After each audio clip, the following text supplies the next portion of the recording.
demonstrating and turning. She's also a teacher, and she has also written many articles that have been published in AEW publications. She's very involved with the Women in Turning and also with the AEW program for youth. Awesome. She's going to talk about carving and painting, dry brush painting, neither of which I've done. So maybe you're like me.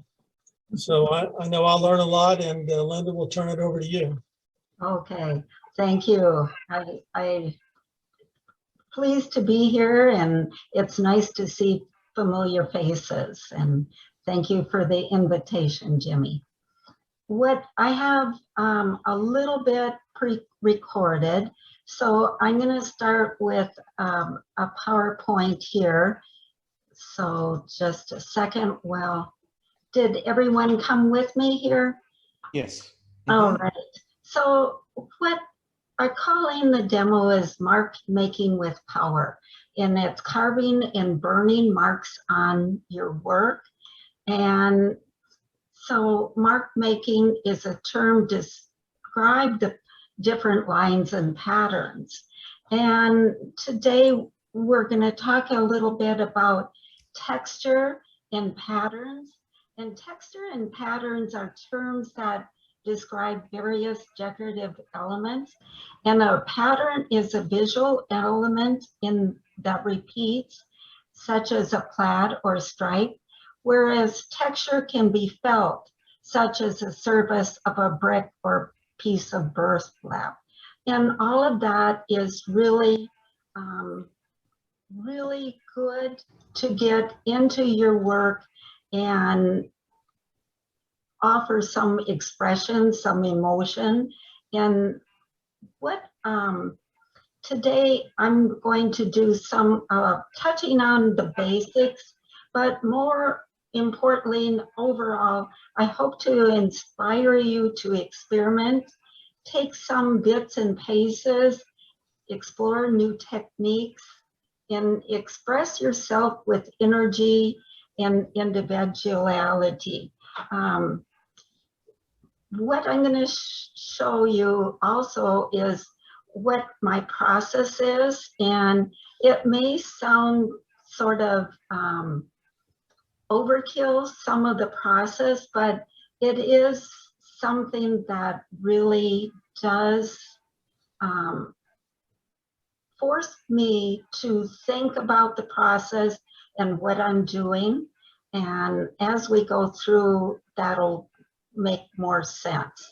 So here we have the piece I'm going to talk about today is based on, I'm going to stop the share, is based on a piece that I titled Lazy Summer Day. And this is a day in the summer. You're sitting by the dock with the waves of the water and possibly dragging your feet in the water and having a very relaxing summer day. But before we got to that end point, there are a few steps. So I'm going to go back to this screen. So you came with me again? Yes. Okay. So the carving and texturing process, we have your inspiration. And for this piece, my inspiration came from this, here we go. My inspiration came from this photo.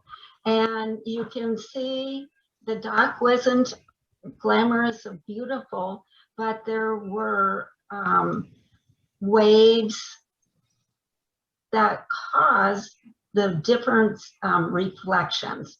The bars from the railing, the water itself, and the white from the metal, from the wood.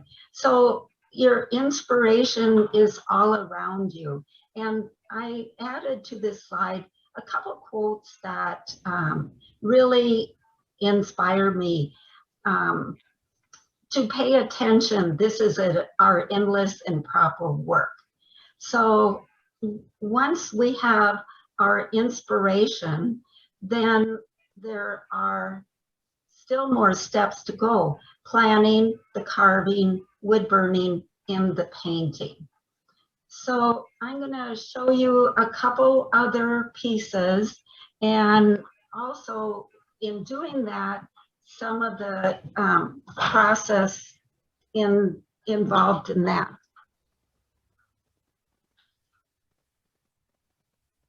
Jimmy mentioned that I have written some articles, and in the November issue of Wood Turning Fundamentals, I've written an article on personalizing stocking stuffers, and it's on jewelry. And in this article, I wrote about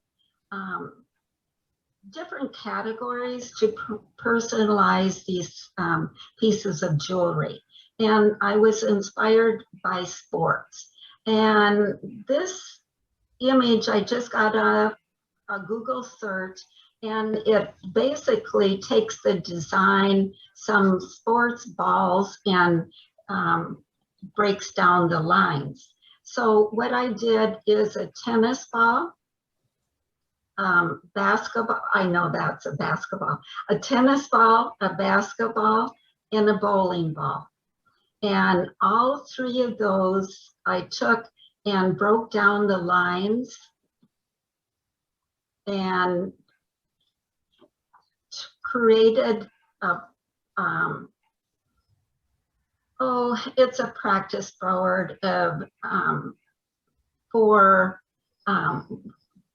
experimenting with different burrs. So I did the burrs and noted which ones they were. So in this instance, I didn't do any sketching, but I had an inspiration and then did practice and then put it into the finished piece.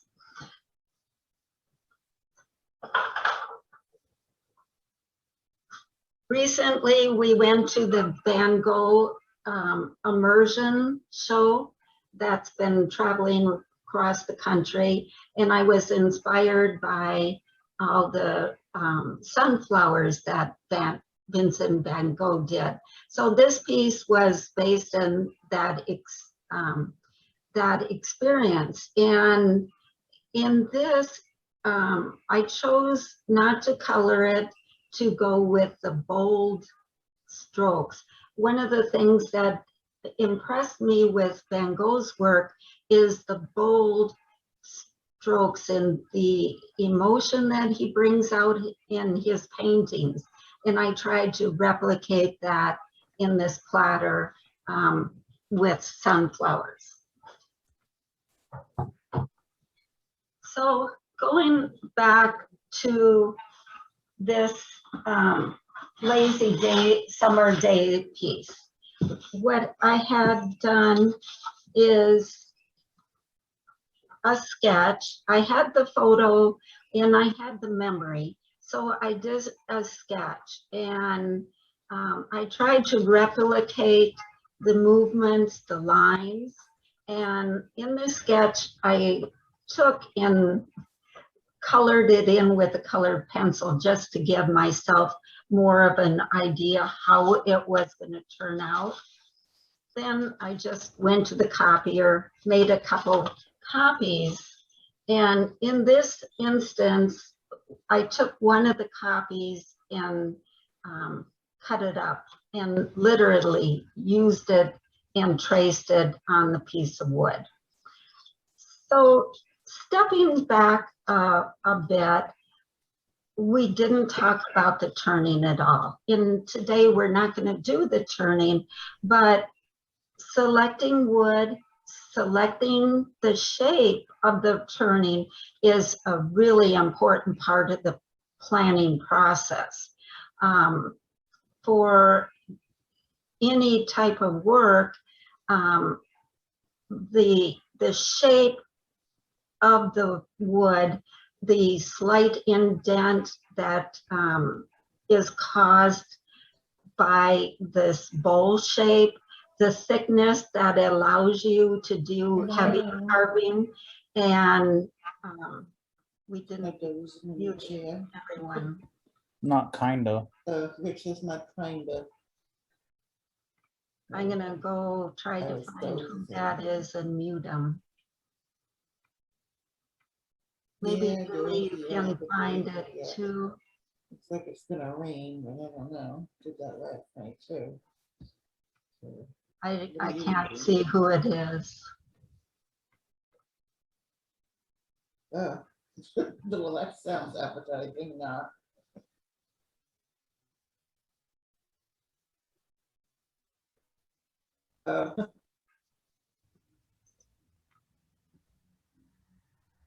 Okay, well, I think we're okay now. So the shape, knowing your intent, knowing you're going to do some heavy carving, making sure that you have enough wood so you're not going to go through it unintentionally, something that stands up nicely so it creates some lift and some shadow. Those are all important parts of the planning. And I think you can see on here, I did also colored the different areas and wrote down the color coordination on the piece of wood. I did also look at this and did some thought. In addition to the color, the information I talked about texture and pattern, I wanted to distinguish the different areas, the different colors in other ways than just color. And so in this particular piece, we have a white, a blue, and a brown. So we have 3 different areas that we need some patterns. So I made a board, and this one is a new one because I had on the original a few that I rejected, but I experimented with the burrs and tried to make 3 patterns and textures that would be completely unique, that would set apart on the finished piece. So any questions on any part of the planning process, or how I go for inspiration? I use a sketchbook in my phone. I take a lot of pictures.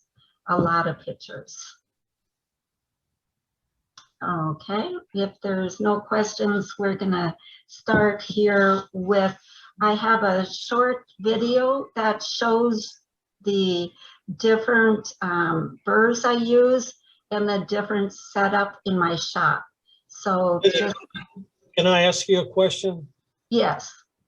Do you start out with your inspiration and then decide on the kind of wood and the shape of the wood, or do you do your turning first and say, okay, what can I do with this No. pattern? Yeah, I usually start, and I have in my head an image of the finished piece. So I like to use light native Minnesota woods. So a lot of maple, soft maple, a lot of box elder, birch. I really like those, and ash. The ash has a coarser grain, but I do use a lot of the light woods, and those are good for painting. In most cases, I'm not looking for wood with a lot of grain. or spalting or anything. I want the carving and the pattern to be the feature. But I do start with an image. Then I go to my wood stash, my wood pile, and search for a piece that would be good for that. In the example of the sunflower, I picked ash, and ash has a very heavy grain, and it will never be a smooth finished one like birch or maple, but that ash torches extremely well. So for that platter, I chose ash. River birch is one of my really favorite. Mike Hunter is in my chapter from Hunter Tools, and he has a source for all his wood handles that are river birch, and I've talked him into buying a few platter boards for me when he goes and buys that. So I start with inspiration. Thank you. Yes, good question. All right, so I'm gonna, just a second, I'm gonna go to the video here. It's a very short video, but it does, just a second.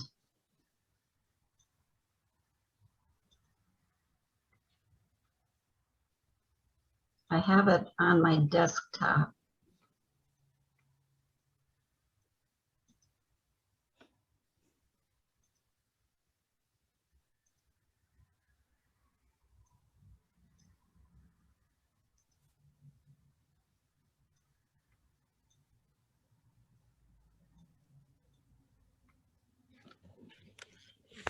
Almost there.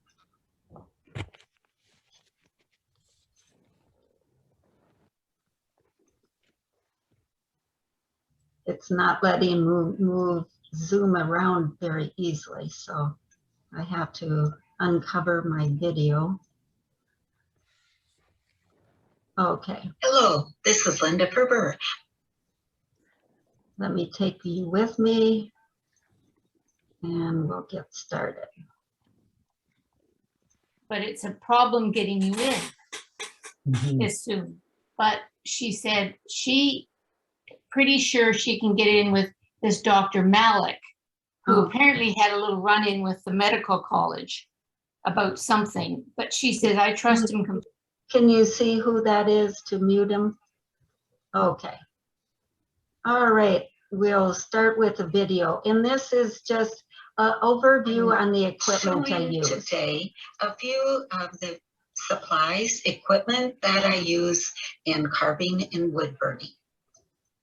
First off, the personal protection equipment is extremely important. I have a fume extractor. I bought that online from Amazon. It does help considerably to remove the fumes from the area. And mask is very important as well. I'm using currently the RZ masks, which has replaceable carbon filters. For turning and carving, I use a power cap.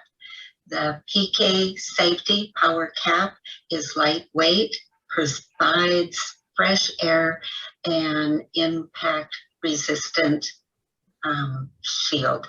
Good for both turning and carving. For general shop, dust collection, air filtration, and fan, it is important to keep your lungs safe. I use an overhead air filtration system, a dust collection, and also the Powermatic PM 1250 for general dust extraction. In the carving, I'm using a micro carver, and there's a few bits I want to show you close-up pictures. In the micro carvers, there's several units that you can purchase. The most basic and most common is this blue unit. It can be purchased online. There are a couple different saws that I like. The one on the left is a cut saw, rotor saw. It comes in fine, medium, and coarse. Also, to do the same task, there is the saber tooth rotor saw, also available fine, medium, and coarse. The burrs that I like to use are ball nose. These are good for removing material quickly. The advantage is that the curve on the top also has cutting units that just give you a lot of flexibility when you're hogging out wood. Also available fine, medium, and coarse. This has the same ball nose shape, but it's technically a stump cutter. I like this one for that same reasons that I prefer the ball nose. In burrs still, I like the ball cutters. They come in a lot of different sizes, and the ones I do like are diamond. The diamond comes in US, Swiss, and German. Also, I have a set of the cup burrs. Those are very flexible, give you a lot of variety in your patterns. In carving, in wood burning, there's still sanding.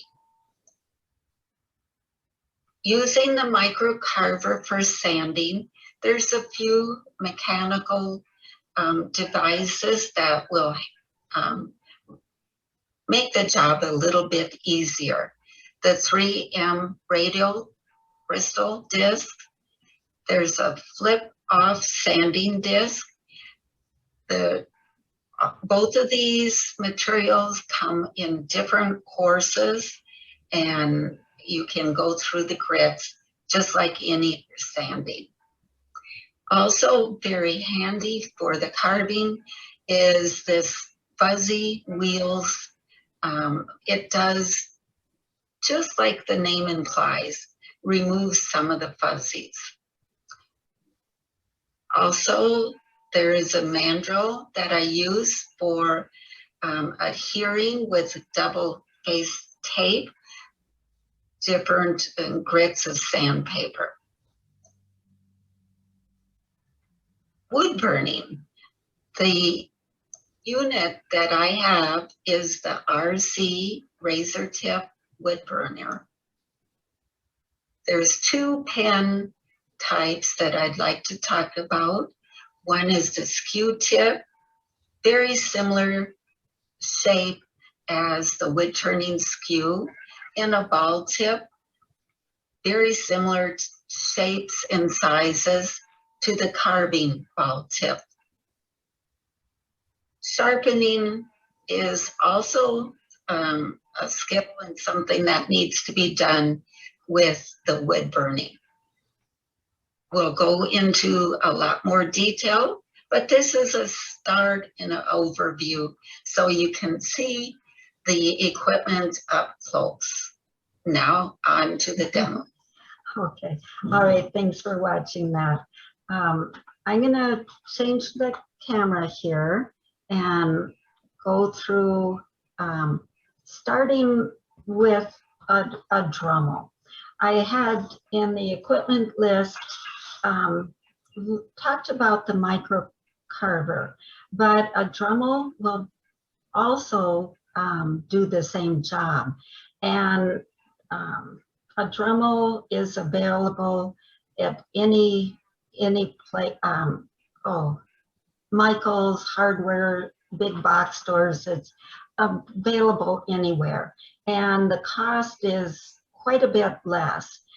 The downsides to using a Dremel is it is bigger, it's heavier and noisier, but it will do the same type of cutting. And right now in this Dremel, I have one of the Cudsaw cutters. So that's where I'm going to start. And my practice board, the carving for the white areas in this project were done with a Cudsaw. So I have 3 of the units that I purchased, and they're various sizes, various grits, etc. So with the Dremel, it's in this unit pretty simple. You push the lever and tighten the knot, or the nut on the top to insert and secure the burr. So this is going to be a little noisy, but it will get through it. When you're hanging on to any carving, you need to secure the piece, but with your hands, secure it to the work surface, and always cut towards you.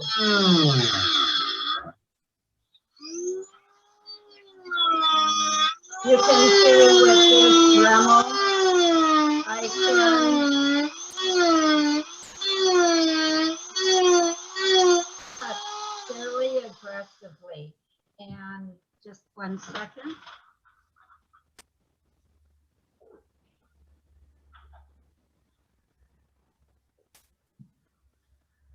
I needed to turn on the Powermatic dust extractors. It is fairly quiet, but I'm going to just do a couple more cuts with the Dremel.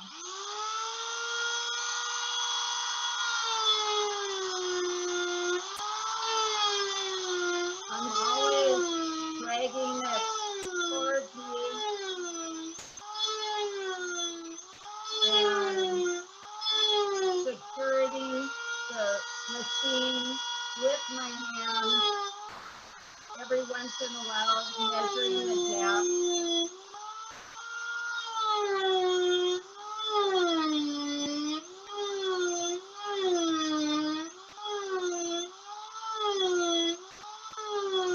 In this particular case,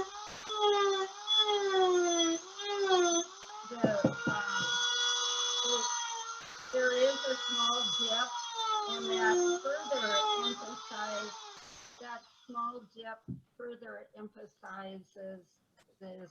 Linda, we can hardly hear you. Yes, I'm going to stop using the Dremel because it is very noisy. No, I mean, just without the Dremel, we can hardly hear you. Oh, okay. I'm going to turn the volume up. Is that a little better? No, it's worse. It's worse. Okay.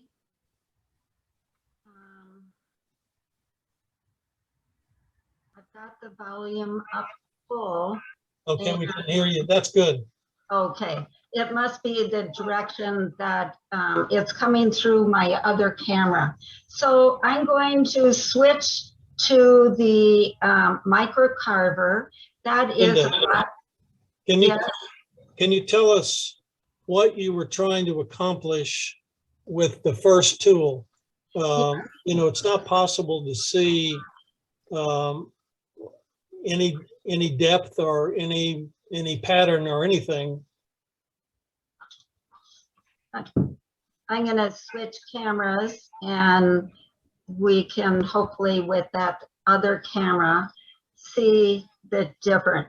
With a rotor cutter, I was going and making a lot of deep, heavy cuts in this area that is in the center of the bowl that already goes down further than the rim. So your eye is already directing towards the center. So I'm making deep, heavy cuts to further bring your eye to that center point of the piece. Let me show you on here on the finished piece as well. So you can see the cut lines of that water do bring your eye in a certain direction. It's directing where you're looking, where your interest is. So can you see it a little better on this camera? Yes, definitely. Yes. So with that cut, it is using the rotos cutters. They're Cutsaw from one brand or Rotosaws on the other. I do buy a lot of things from MDI wood carvers.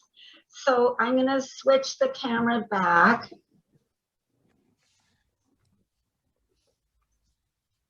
And I'm going to switch to the micro carver. On this, the hand unit is a lot smaller. The unit itself is a lot quieter, and it does have quite a bit of power.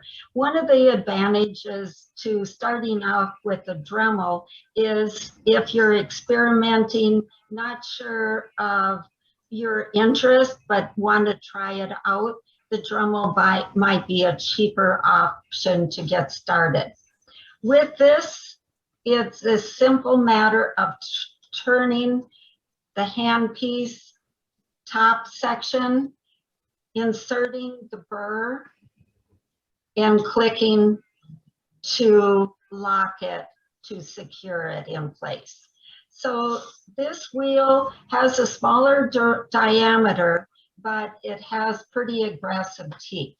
So I'm going to turn on the unit, and it is running now. So you can tell quite a bit of difference with the sound. I'm going to continue carving,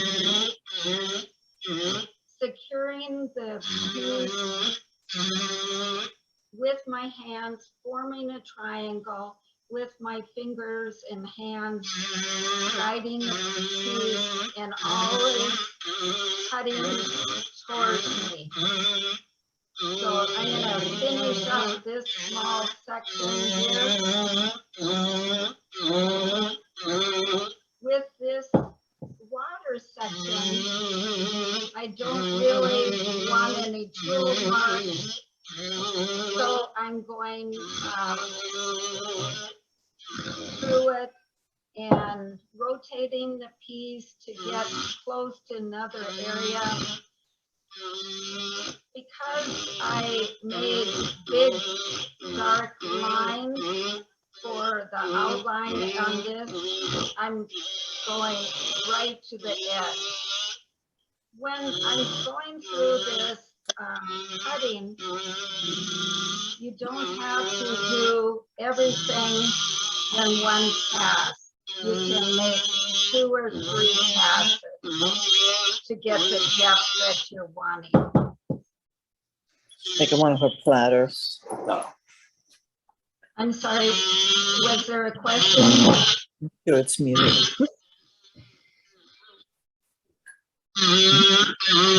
Muted. Thank you.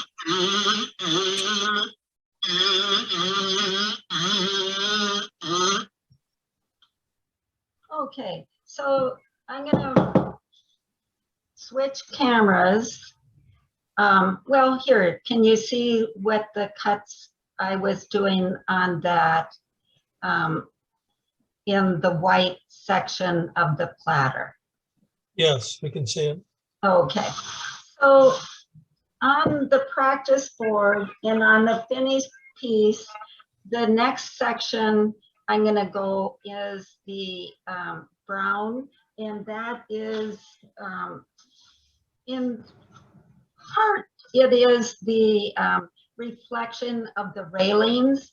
I'm going to twist this, open it up, and I'm going to put in one of the ball nose cutters. I'm laying out 3 of them here.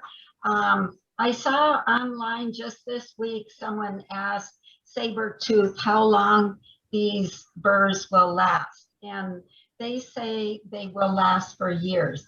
So you can see this one that was white is no longer white. It is, it shows some wear. It still cuts. With these saber tooth, they have pretty aggressive teeth, and they're saying to clean them, just have your machine running slow and brush a wire brush against the burr to remove the wood. So I'm going to take and work on this next section, which is a different pattern, and it is creating divot-like type of texture. And on this, I'm going to try to alter the shape of the divot, because drops of water or waves of water are never always the same size. So by varying the size and shape, I can get more movement. So this is the same as before, securing the piece with your hands, forming a triangle with your hand and the work, and hitting the piece with the top of the burr and pushing down and dragging towards you.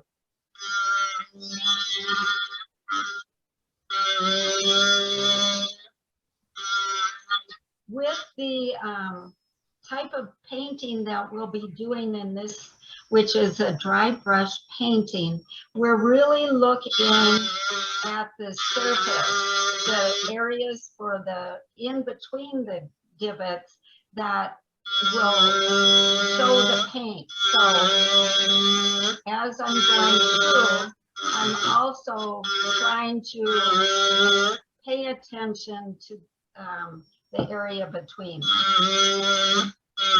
I'm going to shut off the machine and switch the camera so you can see that in a little better light.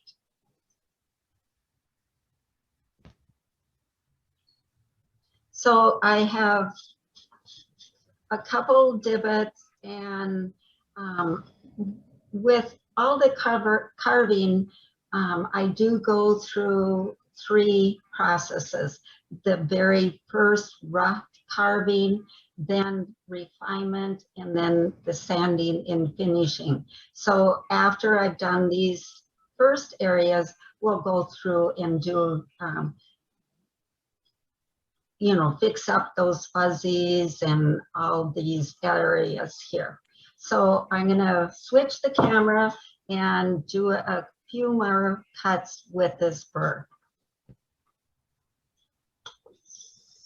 A lot of this is experimentation, and that's what I do with the practice boards.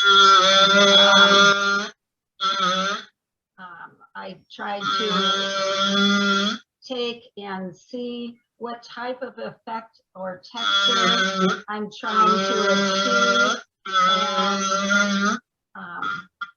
and look at the burrs I have, do experimenting, and see what matches the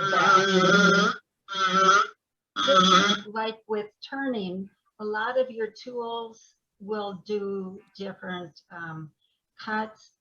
The burrs are the same way. You can use them in different ways.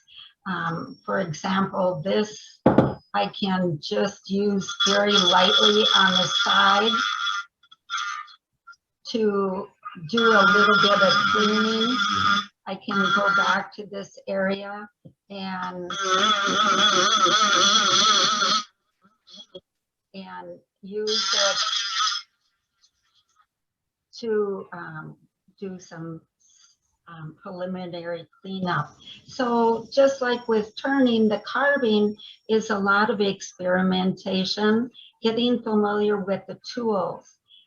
That's one of the reasons I started with the 3 burrs, to give myself a chance to understand these burrs and what they do instead of going and buying one of everything. So, experimenting,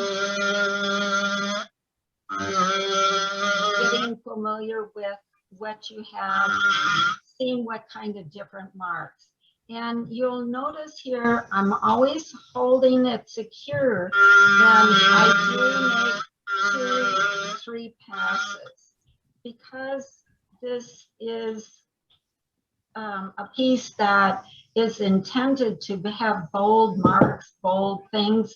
I have allowed myself a lot of wood for heavy carving, so I can go back 3, 4 times and get some expression and texture. Now here, the reflection changes direction. So I'm following that with my carving.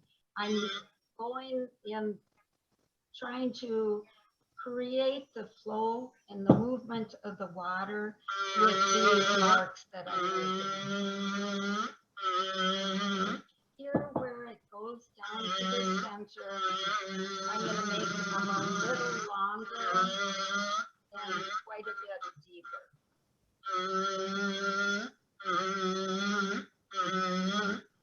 And just because in my practice board, I said that the ball nose cutter is the one I'm using,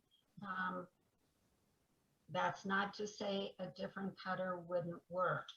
I can use that same rotor cutter here in the small area, and I have the shape already determined, but I can use this to further deepen the cuts. This is Mike Stewart. The first 2 cutters you have, the rotary cutters? I'm sorry, repeat that question? The first cutters that you had, the rotary cutters? Yes, Could you hold it up to the camera so I can see? yes. What it's like? I have 3 of them here. Okay. Oh, one's in the, just a second, one's in the Dremel. In MDI wood carvers, so it is a disc. Is it bristles or just a? They are metal, metal cutting teeth. Okay. Yes, Yeah. they are fairly aggressive, and they're called roto saws or cud saws. They are fairly aggressive. They called what now? Cud saw or roto saw. The Saber Tooth brand is a very durable, heavy. Here is one of the ball nose. Can you see the teeth? I'm going to hold it up to the other camera here as well. That's one of the reasons I tried to do that video, so that we could see the pictures of them. Okay. Thank you. I'll hold the photo size up too. They are pretty aggressive. I do have, and we'll go in the next one with the ball nose. And these are saber tooth, and they are spear cutters or ball cutters, fairly aggressive. Okay, The cutters that are the diamond are less aggressive. I use for doing some of the refining, and they are a little less aggressive. You can get different marks and different or different textures with those. So in this board or the bowl so far, I have only done rough cutting. So I'm gonna stop and do some refining to clear or clean up those cuts, because right now, if I painted it, it would look like torn grain all over the place, and it's not an attractive look. So you can see here how rough.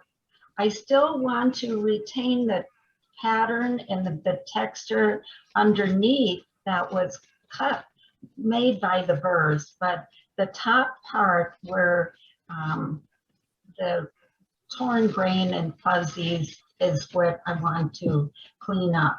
So the first thing I'm going to do is put in a little bit finer of the ball nose and gently go over the top, just to, first up, I want to erase my black line and start the process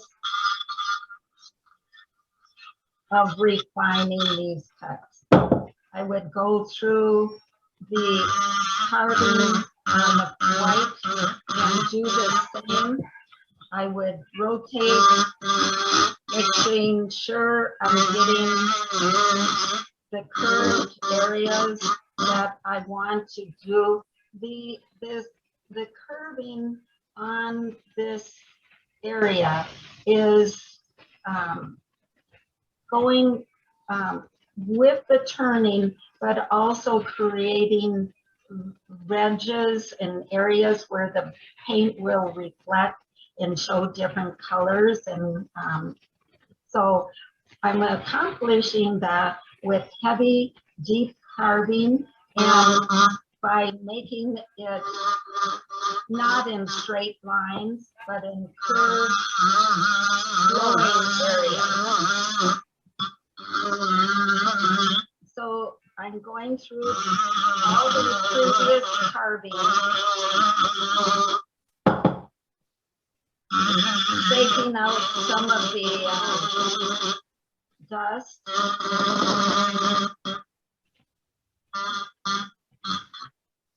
And that's my first area of refining.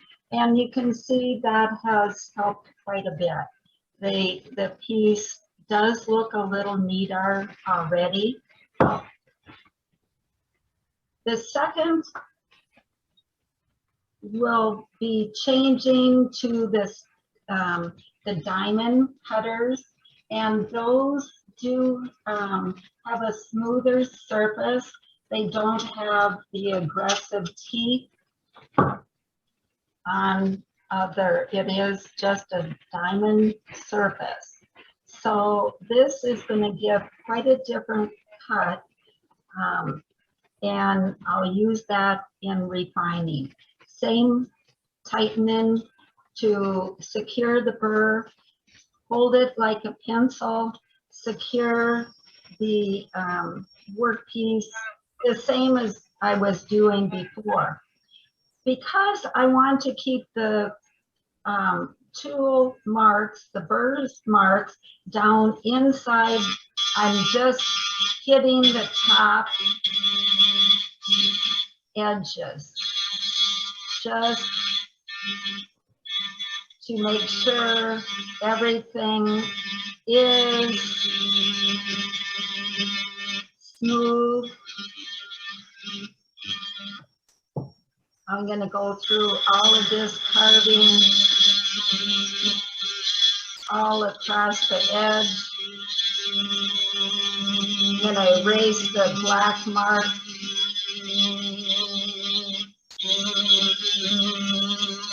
In this area, I don't want the tool mark, so I'm going through and erasing those.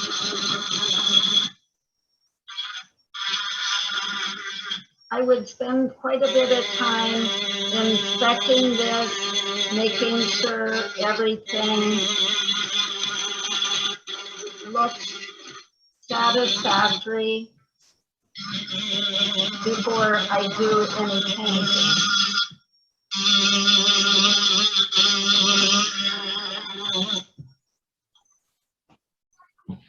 On the diamond ball or spear cutters, they come in a variety of sizes. So I would take a smaller one, and this would allow me to get into a smaller, tighter area. And so I would go through a second time, making sure everything has been smoothed out. And also when I'm going through this, I use brushes a lot to clear the area so I can see it. I will run my fingers through over it. I see there's a little area here that isn't smooth. I go back and fix it.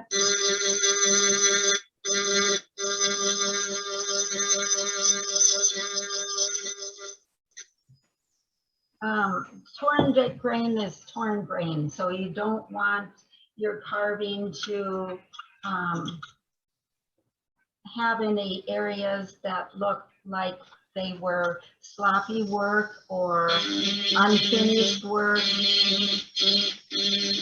I find that some of the burrs, like this stainless or this diamond burr, has it is towards the end of its useful life. A lot of the diamonds have worn out. It is one I still keep, and I use it for smoothing. The pressure from that smooth area still does help. The next area that I would go through these for refining is this, and it's called a defuzzer. It's like a 3M pad on a mandrel, and this, you run the machine very slow, and it's just a little power for running a Scotch-Brite pad over your work. And that helps with defuzzing as well.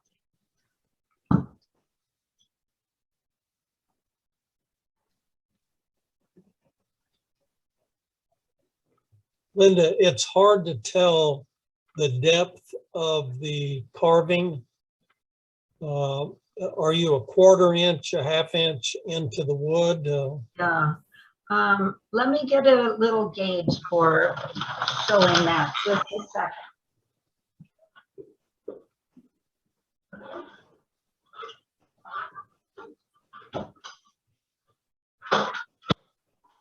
I put the address for MDI Woodcarvers on the chat. Yes, thank you. Mhm. This is just a little measuring depth, and in this section,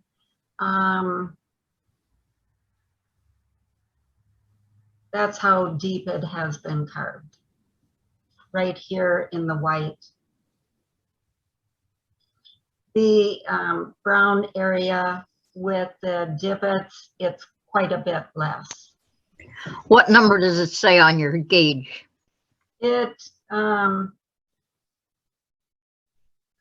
says, well, it's between 8 and 12. Okay, thank you. Meters, Yeah. I'm sorry, that's millimeters. millimeters. Yeah. Okay, so that looks like a 1/4 inch to me. But because this has a lot of meat to it, I would go through before the finish and make these deeper. Because I have a lot of wood and I feel it's more dramatic, the more depth that you have on that. It really, with the power carver, goes fairly quickly, and you can hog out a lot of wood in 3-4 passes. And what I typically do is go through, do some of the carving, and I look at it in a lot of different angles and lights, and I've done enough of them to say that's not enough.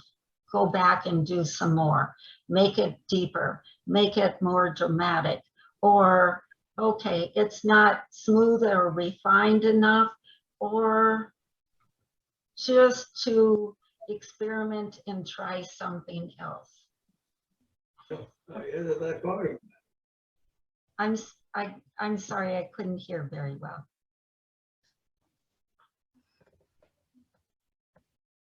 Well, maybe they weren't talking to me. So I'm gonna show the flip off sanding burr here. Switch the camera. And this is a disc that it is a power sanding. It flips on the edge of the mandrel, and you can buy different grits of the disc, and it is good for the areas between the carving and the area that will remain uncarved. If you have some area that needs to have a gentle slope or gradual incline in between, transition between the two areas, this is very good for doing that sanding. Also, I use a 3M double-sided tape and put little pieces of sandpaper on double-sided tape.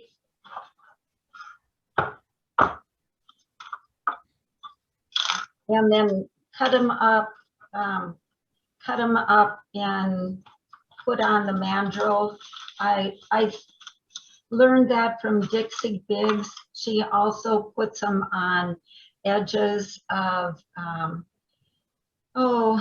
bamboo or chopsticks that have a little angle cut at the top, and those can be used for hand sanding.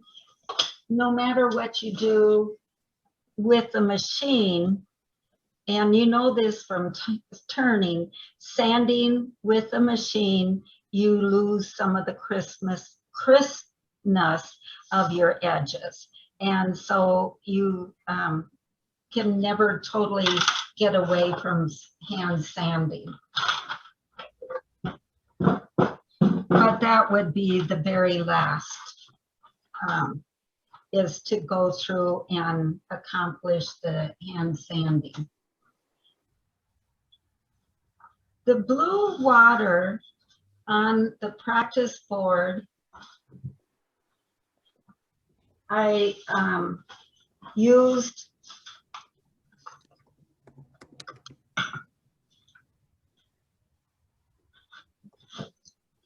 with the diamond ball cutters for the details. So I'm going to start refining the edges with the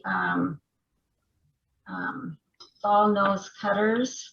I'm going to put one in and just use that. I'm taking the collet out.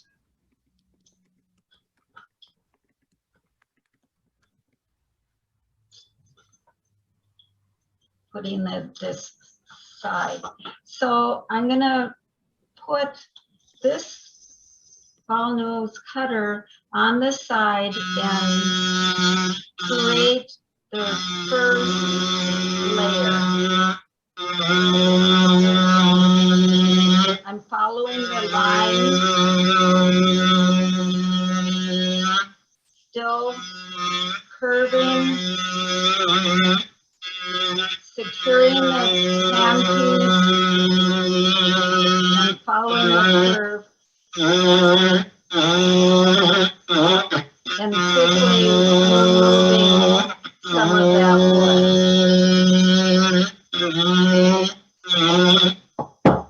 What my objective is to have a difference between the area that is the dock and the water. So I'm reducing the entire area before I put the texture on.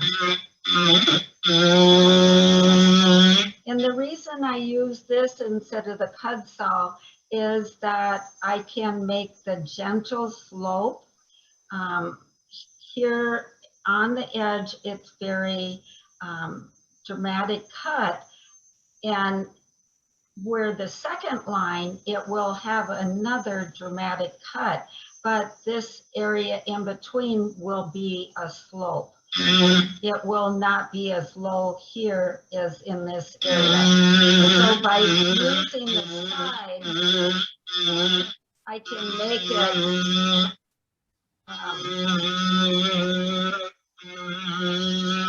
slope gently. So I have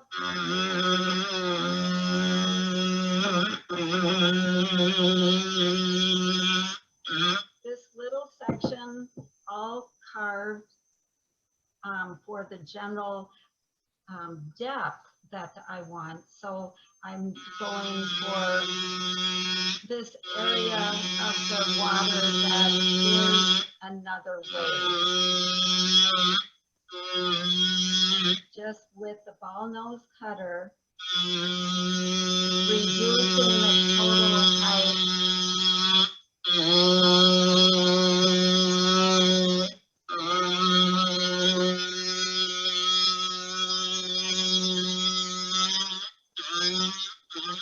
I'm going to turn this off and hold it to the camera so you can see what I have done.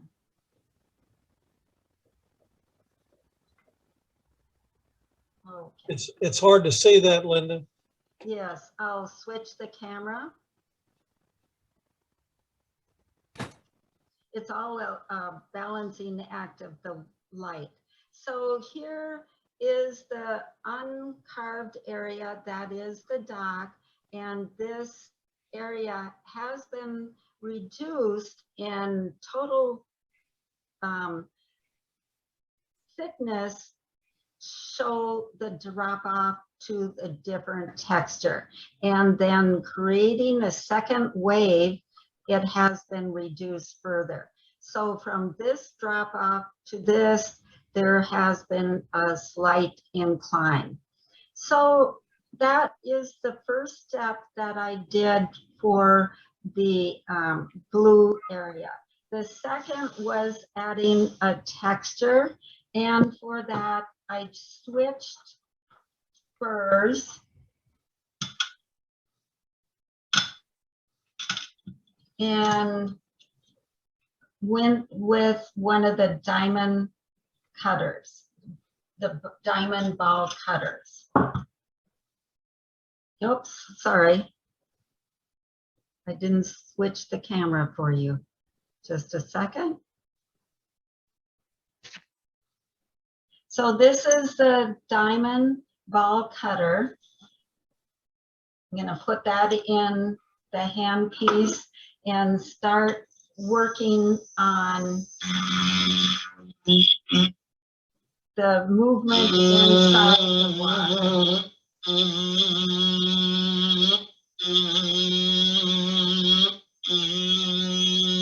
I think you can see by this why it's so important to have dust collection. This does create a lot of dust. I'm just doing rivets of water. Also here, by doing this, paying attention to the raised areas so that We can't hear you, Linda. I'm paying attention on this carving. Is that better? Can you hear? Can't me? hear you, Linda. You can't.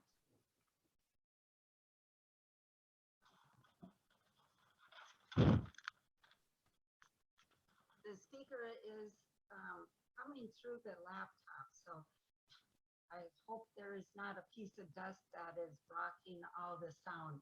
Can you hear me now? Barely. Barely. That's better now. Okay. I think a piece of dust is getting into the speakers. So that is what I was creating here, is some more additional textures in the watered area.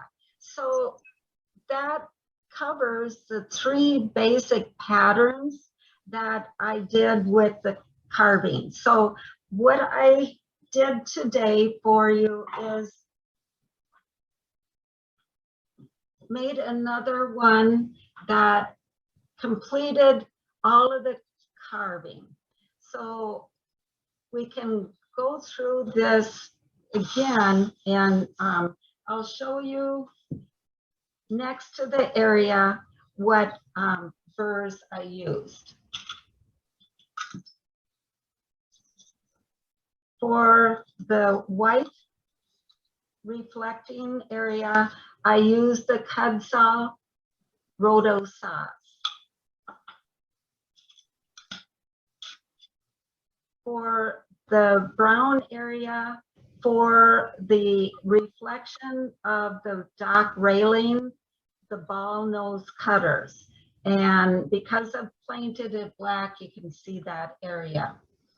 Then for the water, I have used the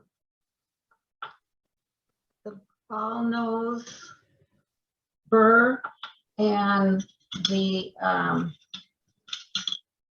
diamond ball cutters.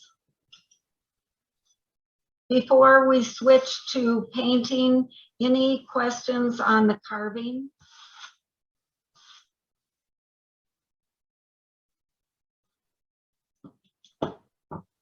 Okay. Let me just do a little changing here and bring my painting supplies up. Just a second.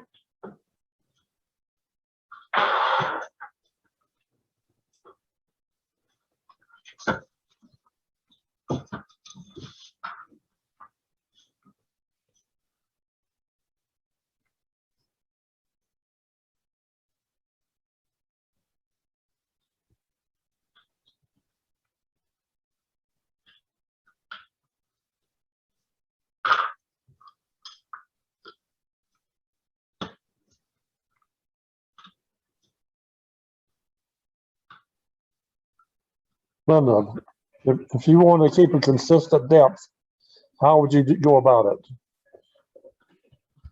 that, well, you would, just a second.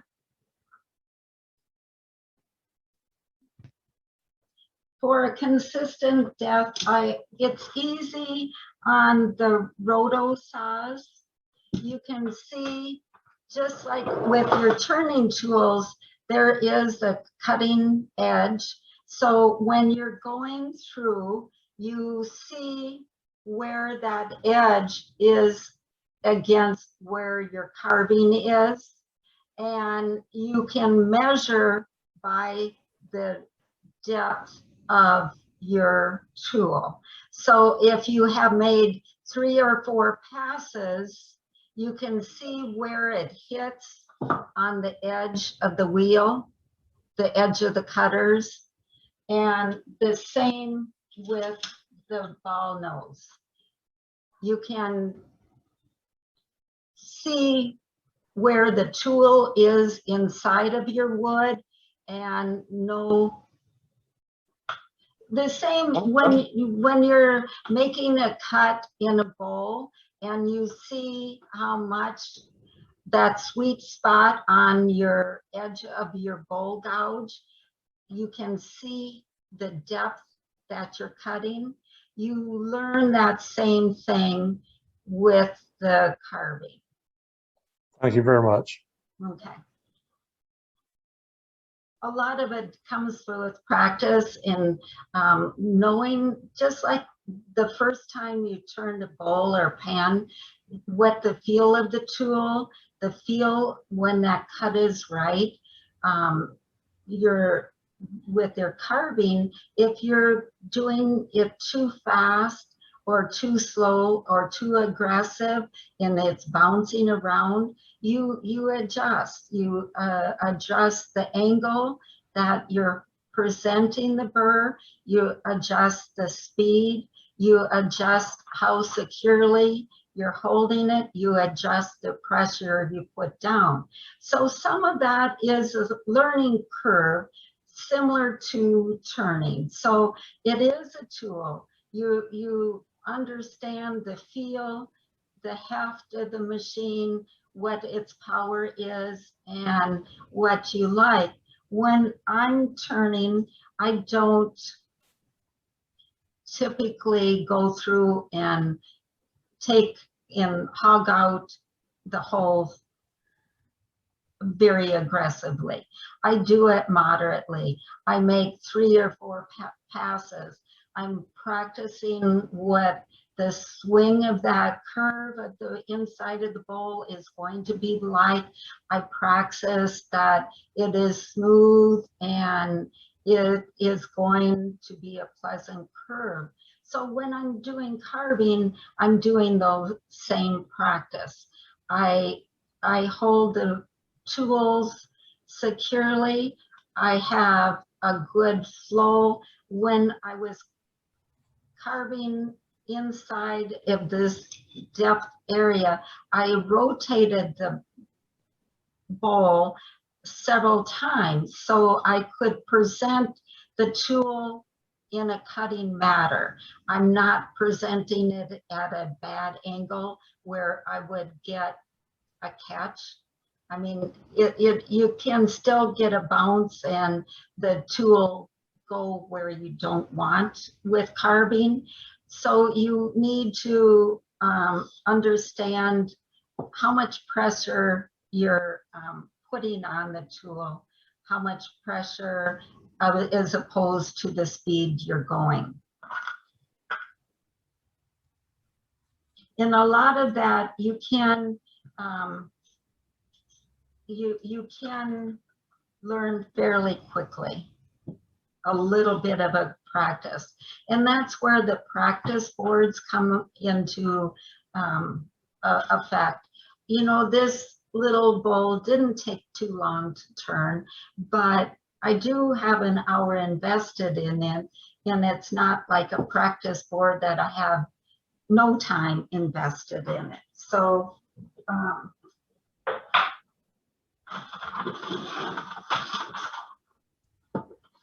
the paints that I like to use are the Golden brand acrylics. They offer a very rich, deep color. They go on very nicely.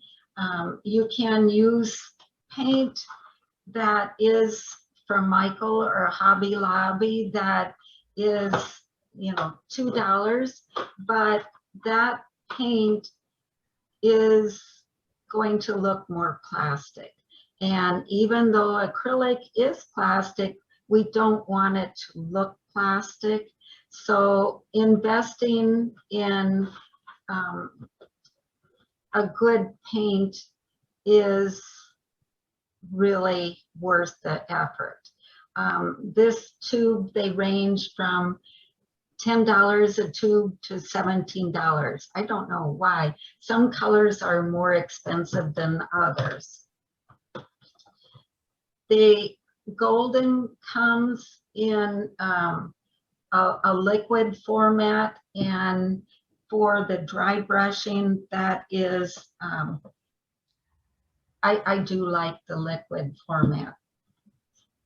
So the first painting we're gonna do is the blue. So let me get some blue out on my paint palette here. So the paint palette, I use a lot of little plastic lids from yogurt, cottage cheese, Cool Whip, whatever. But they're easy to get, and they, if you want, they do wash up pretty nice. I'm gonna turn the light down a little bit to see if that reduces the glare. For opening lids, I'm to the point I need to use an assist in opening the lids.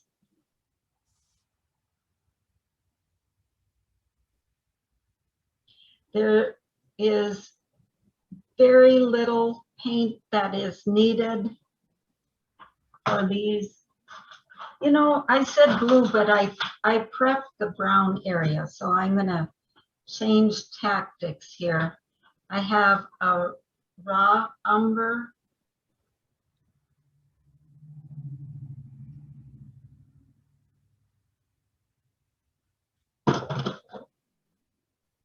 A burnt umber. I'm putting just a little smear on the palette.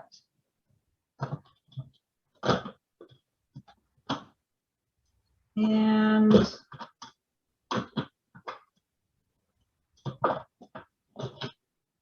just to top it off, I'm going to use a little bit of gold paint.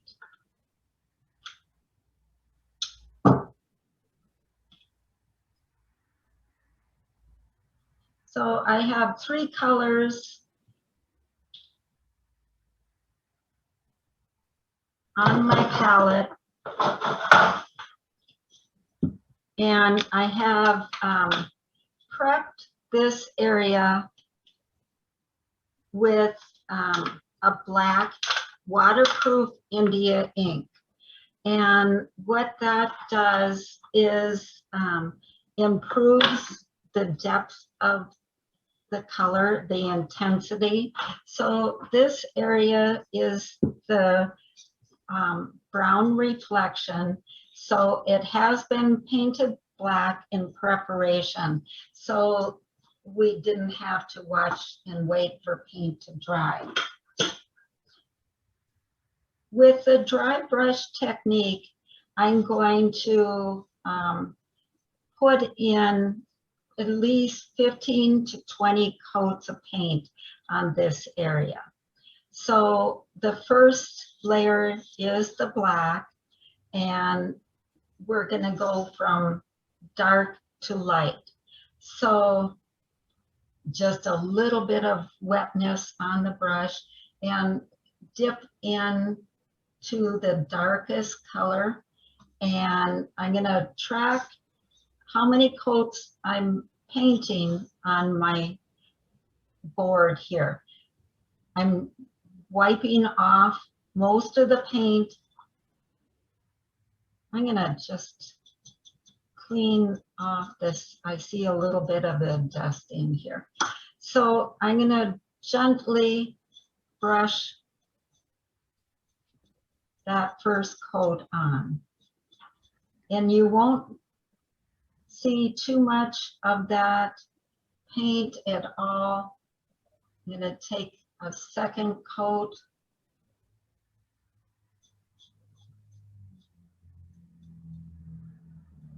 And just lightly dry brush. The paint is catching on that top layer.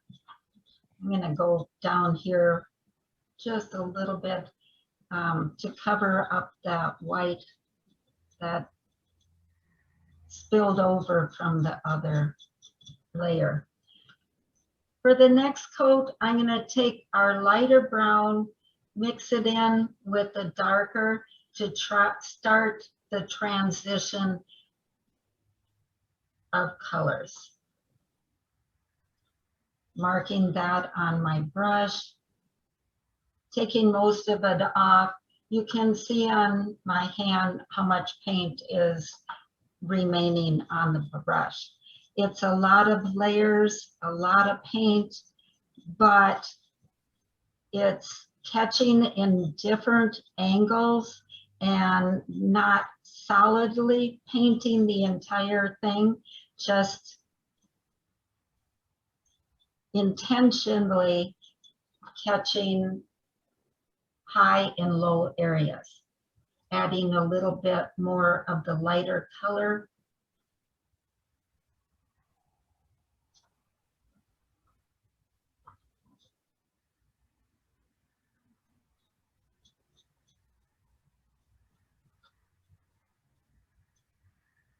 I'm switching directions so I get a little bit different areas each time I go through, so that it's not always the same areas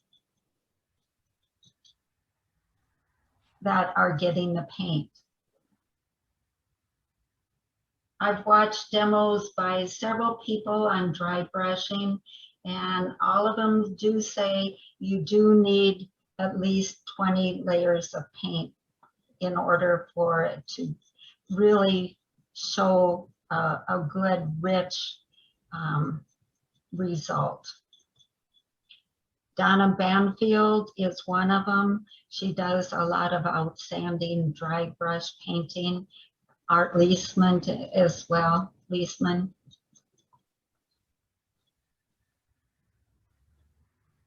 It's very hard to see, but you can slowly start to see a little bit of a brown taking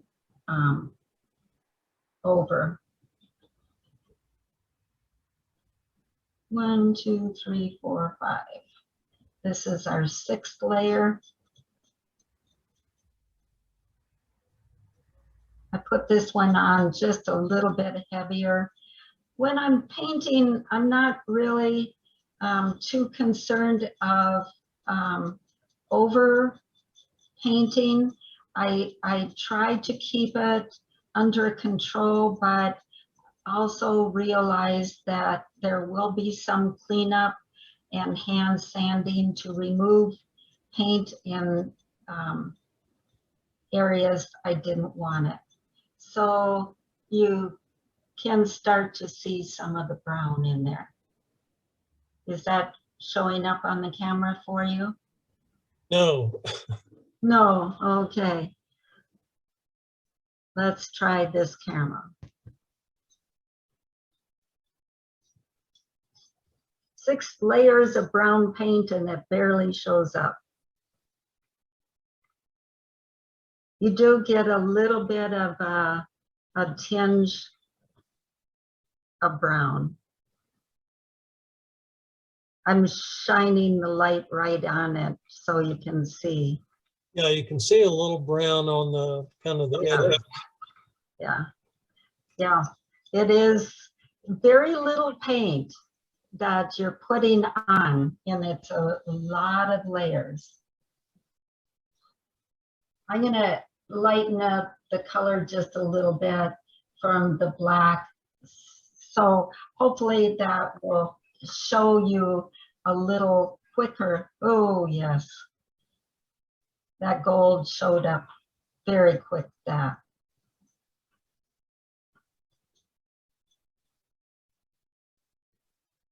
I got quite a bit of paint this time.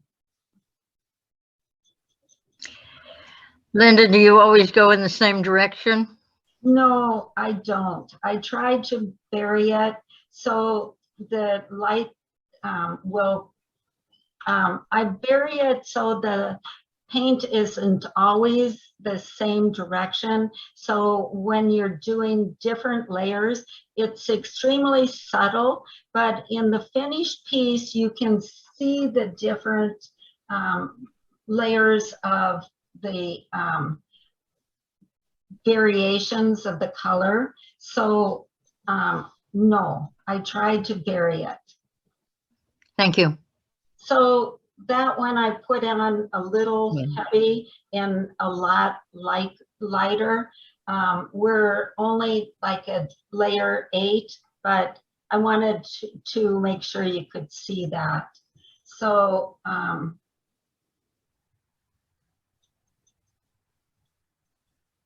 it does, with the naked eye, you can see that variation in the colors. I'm going to go with just a solid gold here.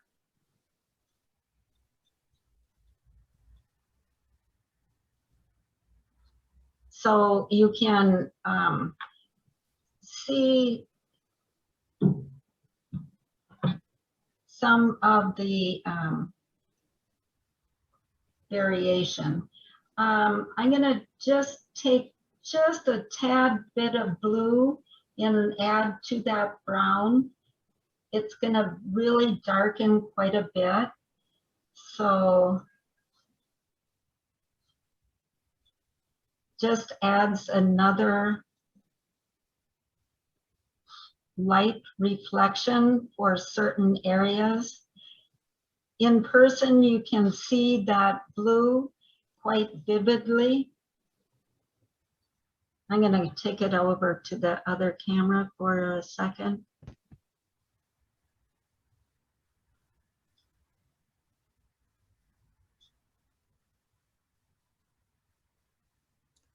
I'm not So, sure. are you seeing? Not seeing much blue. Yeah, but you can, right in here, there's some blue. It's more of a difference in the light reflection. You can start to see some of the variation in the colors. And what it is doing for us is creating some specks of light and darkness. So that is part of the overall effect with dry brush painting, that your eye is subtly picking up all these different layers and textures of the paint. I know this this finished piece, I probably have over 20 coats of paint on there. And even in the blue here, you can see blues and blacks and golds and some white. What I'm gonna do. Why did you paint that area black to start off with, and right beside it got white? Can you repeat that for me, please? Yes, the area that you're painting now, you started off with indigo ink. Right beside that, you have a white area that Yes, you're painting. yes. How's that? Yes, the white area in the finished piece is entirely white. And Okay,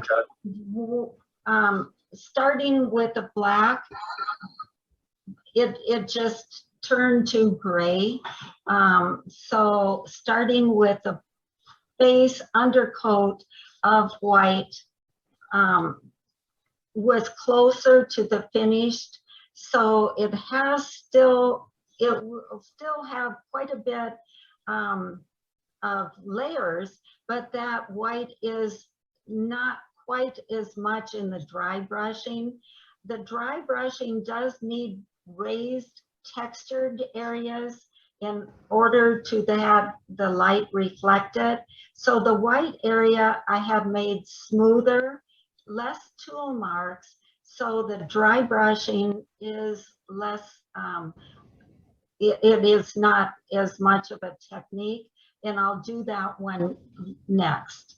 can you paint dry brushing right on the wood? Yes. Or do you need, the indigo ink first layer? You can do it right on the wood, but I would advise doing some practice. Having the black underneath does show, and it adds some depth, and our purpose here is depth, and the black underneath adds an intensity to the color that you don't get directly on wood. You would have to put a lot more coats just to get that base. You see, we're putting only light layers. With the India ink, I made it solid and painted it in the entire area. So it has an intensity of the colors that are on top, and it has a solid coating. So you would get an entirely different look with, you can never say no, you can't do it, but you're going to get a different look. Thank you. Okay, I'm going to go back and add a little bit of the gold to the medium brown.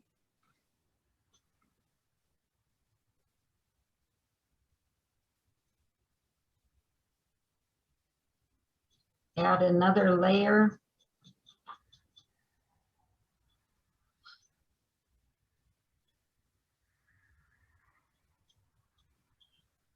Even though I put quite a few layers on here, you're still seeing the black underneath. So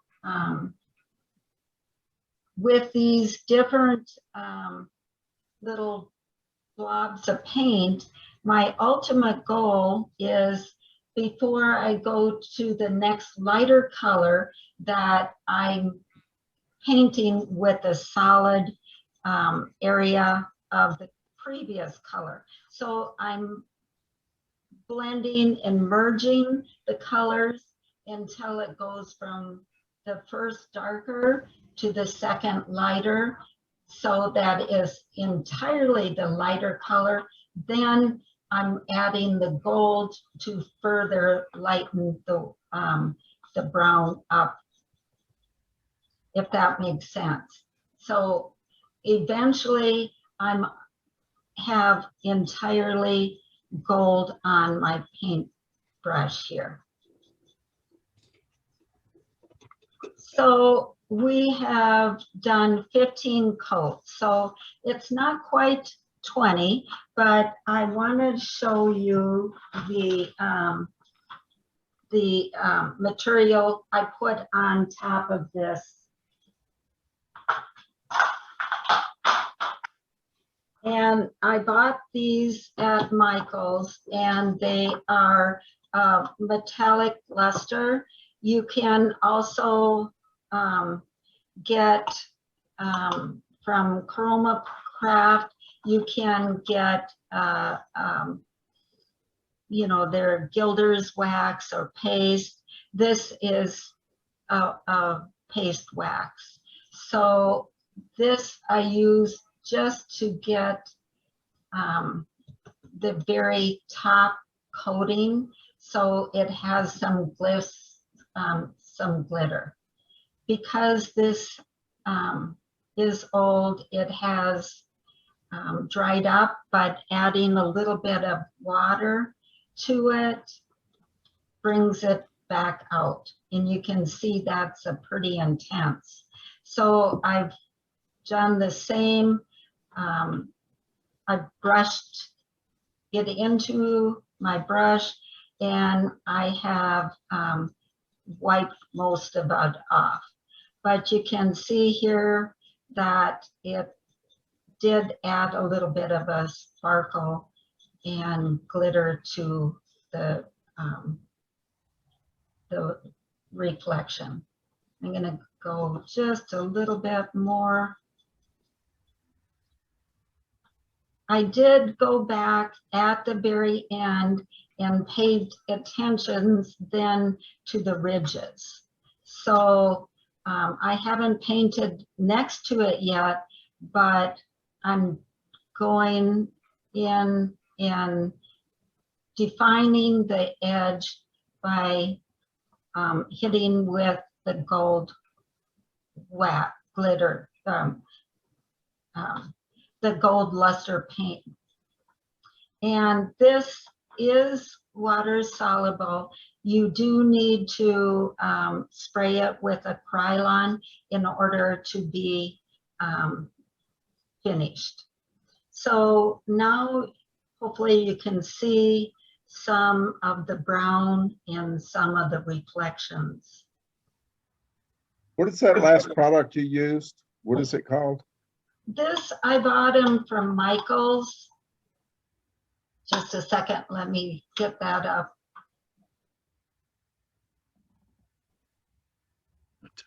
Is that a paint or is it? It is. Is It's a wax, a gilder's Okay. wax. Yeah.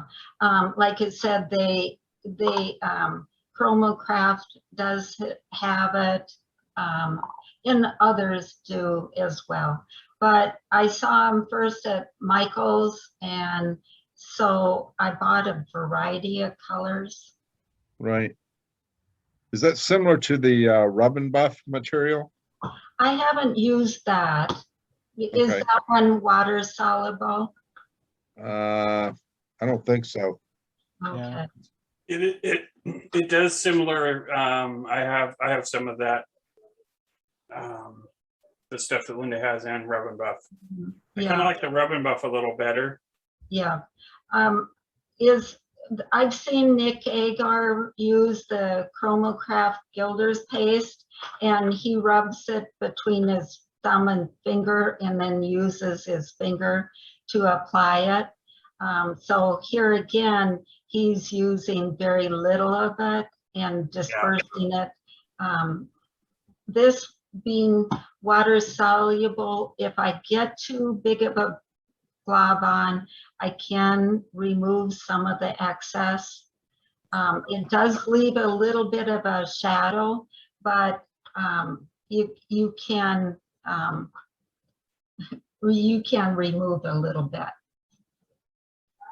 So I'm going to move on to painting how I did the water in here.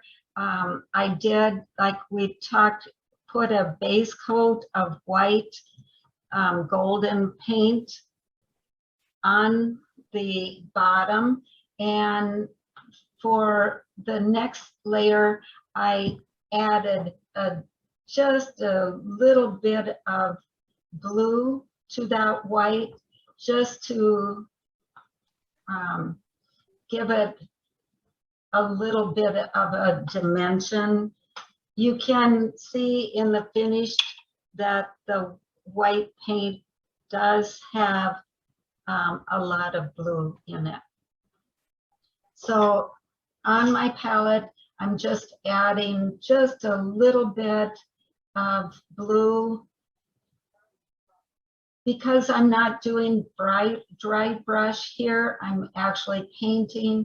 I do need to make a little bit more paint than I had before. I'm using that same brush because I don't want it solid, just in the indication of the blue.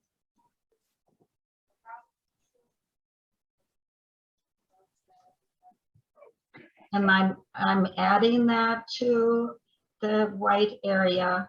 I'm going to go back and cover it up with more white to another layer of white to tone it down. The blue still is showing through, but in this painting, you can see I'm loading the brush and still painting solid. I'm not dry brushing just flecks, I'm painting solid. So it has a bit of a blue tinge to it.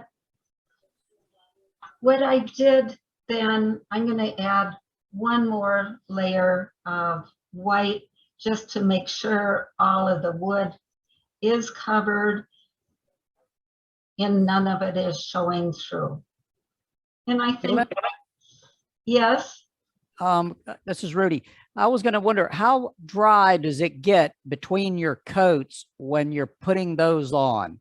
Is it pretty dry? Does that acrylic dry pretty rapidly? Yes, and the dry brush, you can put the next layer on just immediately. It dries very quickly. So that's the technique, to get it dry and then go back over with almost dry to kind of get those layers built up. Yes, I had showed earlier when I was doing the dry brush how much paint is on my brush, and there you can see on my hand, that's how much paint is on the brush. So it is very little paint. So very little. So to get some of this area to have a little more sparkle, I bought a special paint, and it's called Enchanted Shimmer. It adds some sparkle. I peeled off a little area just to show you how much sparkle is in that paint. Oh, and you can't see it very well. Oh, no, you can't see it at all. But this paint does add quite a bit of sparkle. So it is still in white. So I'm going to put some on my palette, and the consistency is a little thicker than the golden. I'm going to wash off my brush.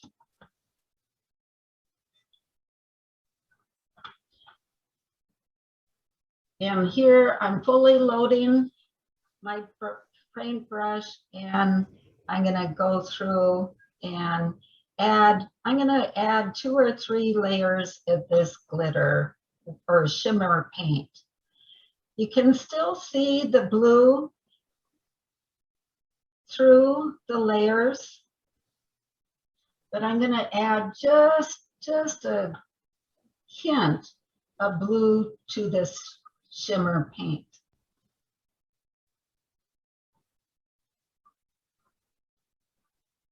It looks pretty blue.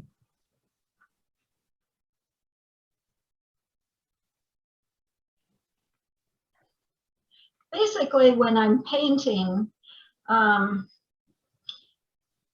don't feel a lot of pressure. If something goes wrong and I totally don't like it, I understand I can take off my carver and carve away the paint. I don't do that often, but just knowing that you can do something like that does relieve some of the pressure in not having 100% perfect all the time. When I make a piece, I always study it, look at it, and I try to be critical in finding something that I could improve, something I like, something I don't like that I won't do again. But it does, studying the piece does give you an opportunity to be critical of your work and being happy with your successes and happy with things that didn't go wrong because you learned something.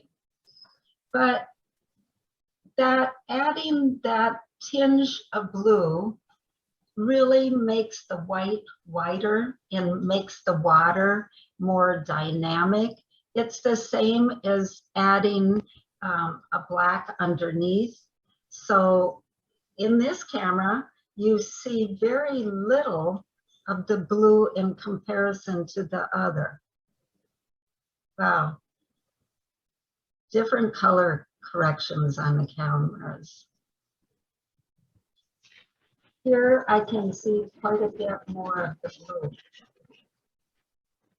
But that gives you an idea what the process of the planning, the carving, and the painting, it's all adding layers, and that adding of layers of texture and patterns, and the color really adds dimensions and interest, movement. Like we had talked about earlier, the movement, the placement of the water from the rim to the center does help direct your eye into that area. It guides the direction of your eye movement.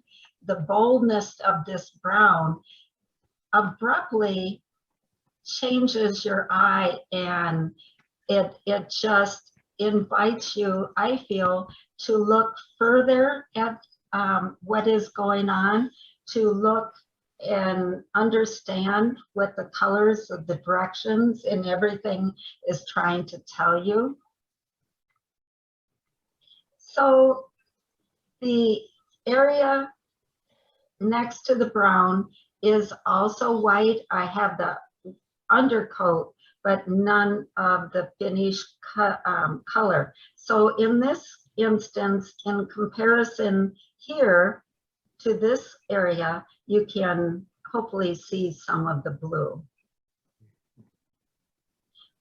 One cutter I didn't talk about, and I want to do that now, is the cup cutters.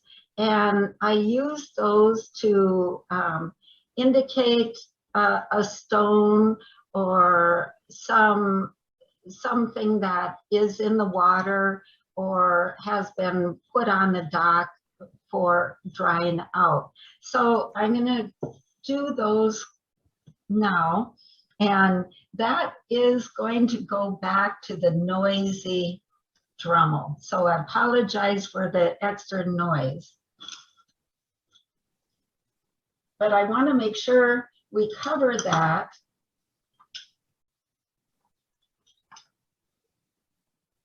I'm going to switch cameras. Okay, so the cup cutters are shaped like a little cup, and it is pushing down, so it is creating like a little bead in the wood. It is creating a little bead, a little button. And I think I have bought every size they have. I don't use every size, but it was one instance that I went and bought every size. So I'm going to go back to our practice piece here. And on this section, I'm going to start with this size. I'm putting it, oops, that's not gonna fit in that Dremel. So I'm gonna start with this one. Tighten it up, make sure everything's secure. With this cutter, you do get a lot of buildup of carbon, the burnt wood. So use my dental tools that I got from my dentist. And before use, I take and clean out the carbon. You can see that jump out there, a big chunk. Right there. So, Linda, I was told years ago that you could clean those cutters by putting them in oven cleaner. Is that true? well, I have never done that. My oven doesn't use oven cleaner anymore, and I don't have any in the house, so oven cleaner is pretty toxic stuff. I would stay away from that just on that principle. It may work, but that's nasty stuff, that oven cleaner. Okay. And this little dental tool scrapes it away, and it is, I'm just rubbing the dental tool around inside the cup and taking care of that. And this is going to be noisy. I'm taking the tool, I'm going to start it on the edge to catch it, and then push it straight up and down, and then pressure down to make the cut.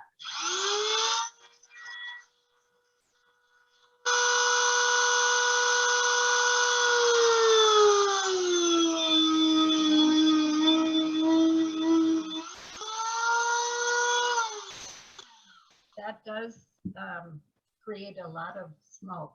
So you can see that has created a little bit of a bead there.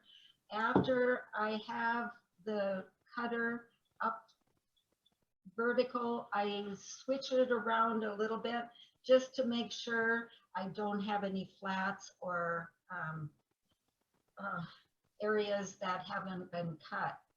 In this instance, I did go with a smaller size for the next cutter. So let me pick one up.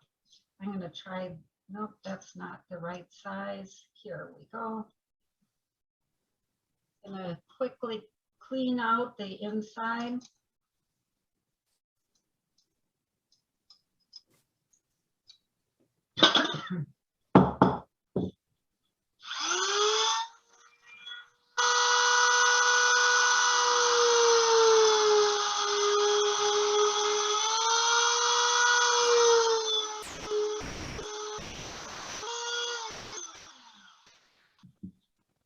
All right, so that cup cutter is a very versatile tool.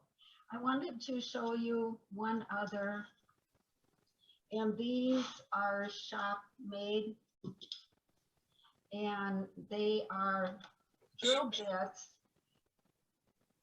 that have been cut off, and I use a bit in the micro carver just to create that U shape in the center of the drill bit. So that is shop made. I'm going to put that in the Dremel, and on the bottom, I'm going to do the cup cutter and then the shop made.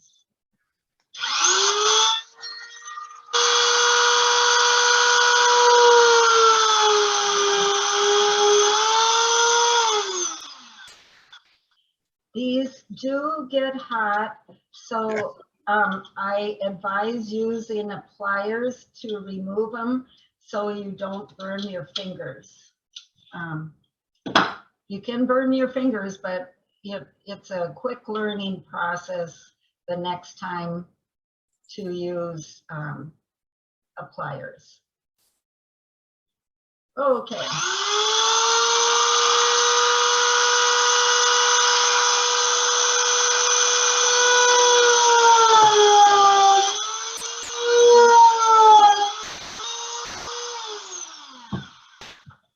So here you have 3 cuts. The 2 smaller were made with the shop made, the other with the purchased cup cutters. The only disadvantage on the shop made is you have less variety of your choices in the sizes. So just to recap, we have done the carving with the cud saw, gone through, made our depths and removed the tool marks with a ball cutter and defuzzer, done some sanding. With the brown reflection, we have done cutting with the ball nose to create the general shape. We've gone through, made different depths with the cud saw and further layers with the ball nose, and then done refining with the diamond ball cutters to just clean up our work, and final defuzzing and hand sanding. Then we have gone and done in the brown reflection of dry brush technique of adding 20 layers of paint color and ending up with a wax paste on the top for a final reflection. That had a base coat of the black India ink. For the white reflection area, there was a base coat of white. I think I put 2 or 3 coats on that because the white doesn't cover as solidly as the black. Excuse me. Then we added a little bit of blue to the white shimmer paint, and that painting in this area is solid. It is not a dry brush. It is a solid painting. On this also, I did end up taking, I didn't do it here, but the champagne of the wax and added that shimmer to the very top. In the final piece, I did that. Let me quickly do that for you here. I'm cleaning my brush, adding a little bit of water to this tub because rejuvenate the color. Clean my brush and then just applied it. It does add a little bit of color. It tones down the white, but also adds some reflective quality. Something really quick. I'm on a cleaning site. It's called Handy. I don't know if you guys have seen it scrolling, down Facebook, but I've been getting a lot of ads. I'm sorry, your audio was a little broken. Can you repeat that?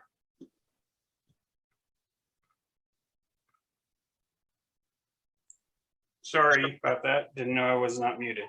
Apologize. Oh, okay. All right.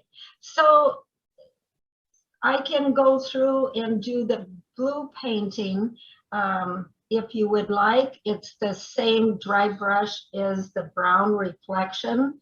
or you have questions, or you have other areas that you want to talk about, it's up to you. Where do you want to go from here?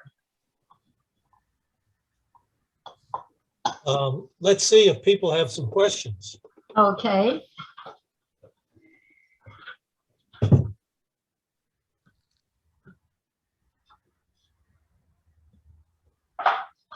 I'm going to bring this piece out again, and on this piece, it is ash and it has been torched, and on here there isn't color, but on the petals, my intent was to have a bold, dramatic feel to this flowers. I wanted bold, broad strokes.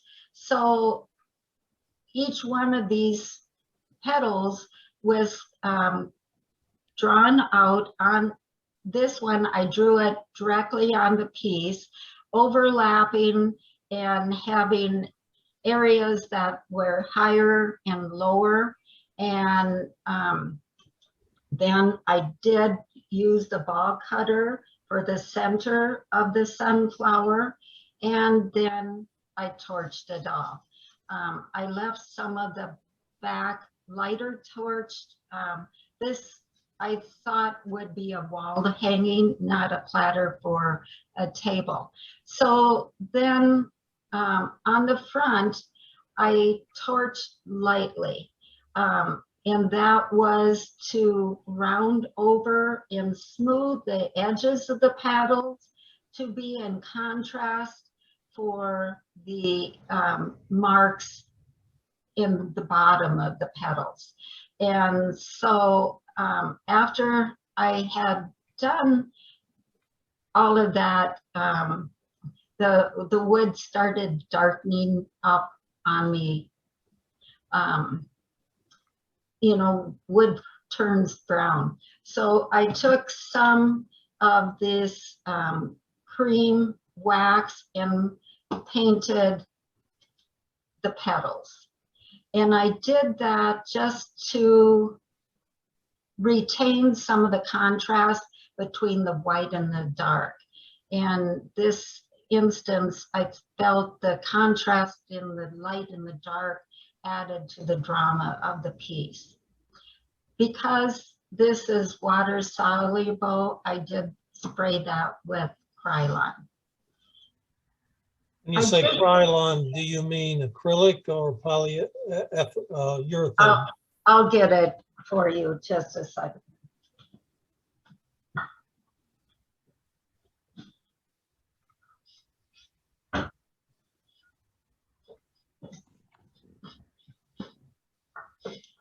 I'm glad you asked that. It's the Krylon workable fixative. And this is intended to put a coating to stabilize the colors and stabilize the material. Acrylic itself doesn't need any finishing because it already is a plastic. But in this instance, I was using the water soluble wax. So I needed to stabilize it so that if whatever reason it got wet, that it didn't come off. In the second piece, the one that you torched, you were using texture as the bold component. Yeah. But in the lazy summer day platter, it was color as well as texture. That's correct. Yes. Yes. Yes. The intent on this one was a little different, and sunflowers, it could be a daisy because it's white, but those two flowers look fairly similar. But the dramatic effect I felt was better achieved with leaving it white. On this one, I did a smaller practice piece prior. And on my original intent with this practice piece was to color it and paint it yellow and oranges and do it full representation of color. Because of the size, because I like muted colors, and I say orange and yellow, there were dry brush in there adding browns and golds. I didn't like it. I didn't like it at all. It lost all the drama. It lost all that color, muted it down. And so what I did is started carving again and carved away all the paint. It was just a practice piece in preparation for this one. So I'm glad I made the practice piece. I'm glad I experimented, because what you're sure of, you can test out. You can test it on a small practice piece or a practice board. Make sure that it is what you like. That's something that we don't get to do with a bowl. Yes. Yeah. Once you take it off the lathe, you pretty much are you're done turning. Yes. So Linda, when you started out on the platter we did tonight, how thick did you leave the turning?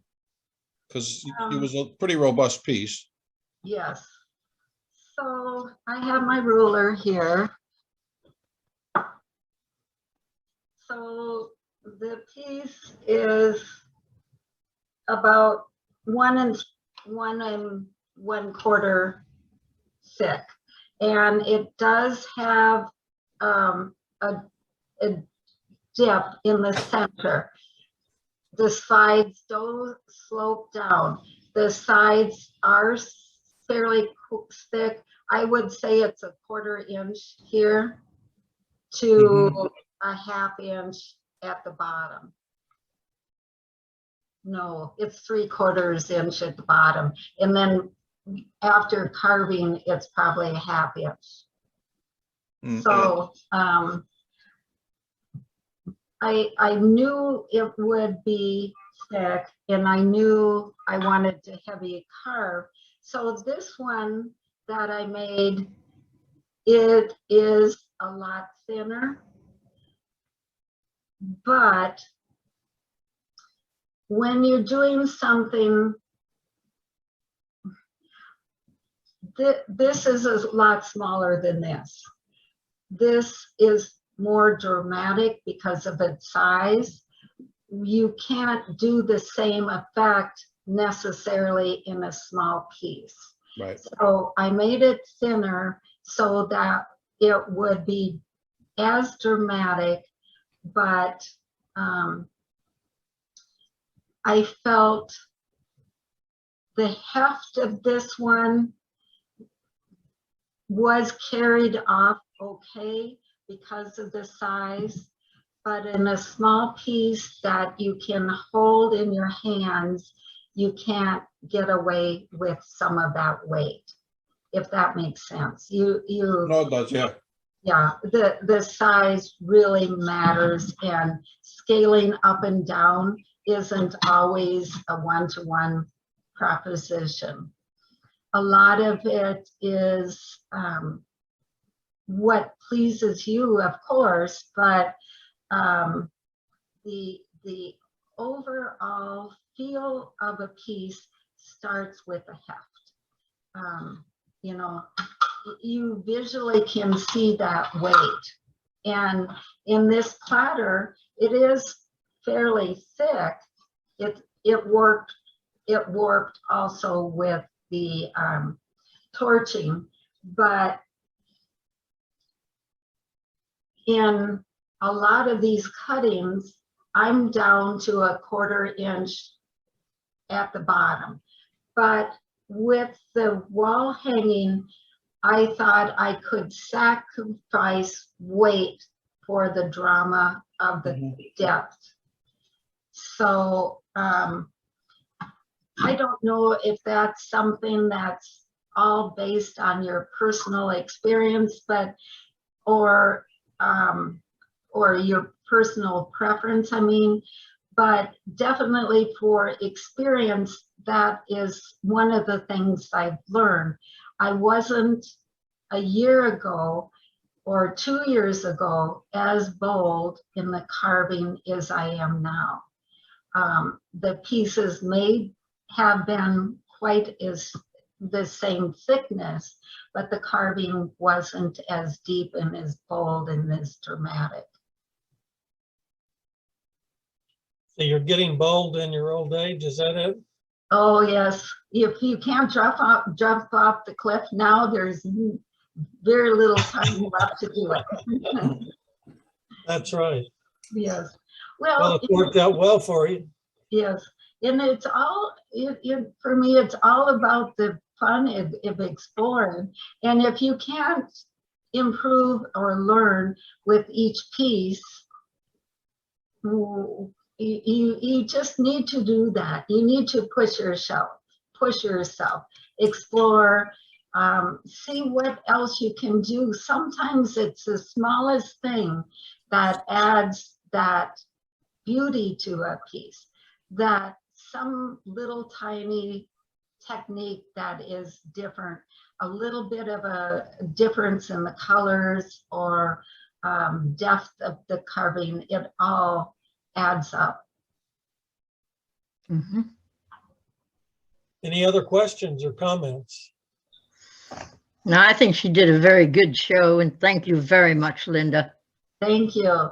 There is a piece, during COVID, there were 3 friends of mine that I just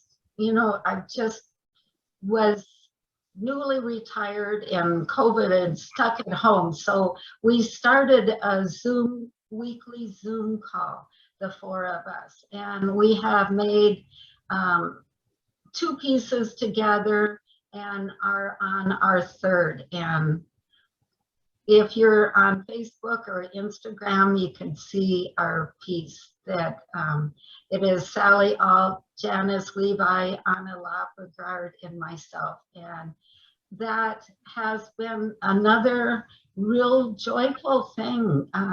It's a very wonderful learning experience, learning from these women, even though we're physically not in the same place. One's in Texas, one's in California, one's in Arizona, and I'm Minnesota. But we talk and we encourage and explore together why we do something or what effect it will do if we try this. So I encourage you to reach out to others and work together. Yes, we've been all sequestered in our homes and not been able to meet for 20 months in person. Yeah. It's terrible. It is. It is. I'll be so glad when we're back in January. Hopefully it will happen in January. Yeah. Yeah. Best wishes for that. Yes. Good luck. Our chapter had opportunity last Friday to go to a teachers conference and teach the teachers pen turning. So there were 6 of us, and I tell you, we haven't been together turning for, like you say, 20 months, and it was just a wonderful thing, just wonderful. Great. Well, thank you very much, Linda. Yeah. Certainly we learned a lot. Okay. One of the things you said you were going to make this available to us. Yes. We'll send it out to our members. And thank you very much for that. I'll send you an email tomorrow. I've got a little itty bitty YouTube channel, and I'll put it on that, and I'll send you a link so you can watch it again, or people that weren't able to attend tonight. Great. Thank you so much, Linda. Yes. Thank you, Linda. Good to Did see you? you. Yes. Do you want the meeting open for a few minutes, or should we close it off?